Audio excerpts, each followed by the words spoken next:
People in Prague are mourning today, and police continue to search for answers after a 24-year-old Czech student carried out the country's worst mass shooting in history.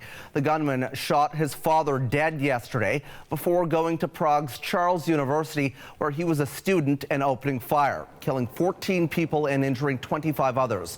Czech police confirmed in a press conference this morning that the shooter then shot and killed himself. Dominic Vilitis now tells us what other details the police revealed.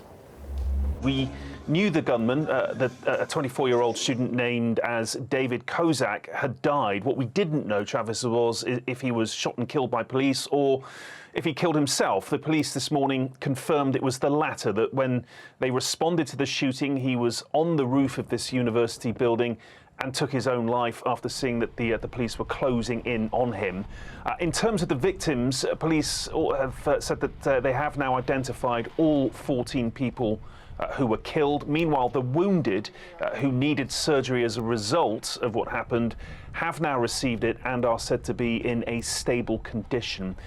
Questions, though, are being asked about the police's response to yesterday's shooting, that perhaps some opportunities had been missed leading to it, that maybe they had been too slow to respond. But at this morning's press conference, they defended their actions, their response, saying there were 4 minutes between they received the first emergency call and officers arriving at the scene and stepping into the building.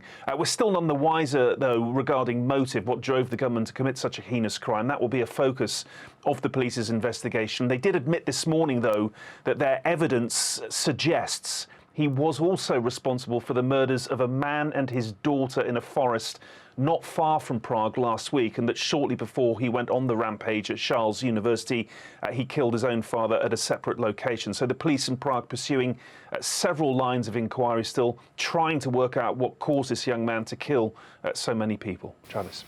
Okay, and Dom, the government declared tomorrow a national day of mourning to remember the victims. Tell us what's planned.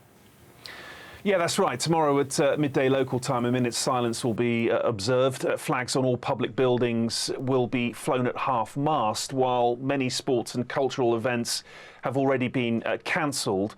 As you can imagine, Travis, the country's in total shock this morning. Incidents like these are a real rarity here in Europe. So tomorrow will be an opportunity, another opportunity for people to come together and remember the many people who were killed and injured in what is the Czech Republic's worst ever mass shooting, and one of the worst Europe has witnessed in many years. Last night, Travis, the country's president, Petr Pavel, expressed his great sadness and helpless anger at what he described as the totally unnecessary loss of life. He's appealed for unity and said the killing should not be used to launch political attacks or spread disinformation.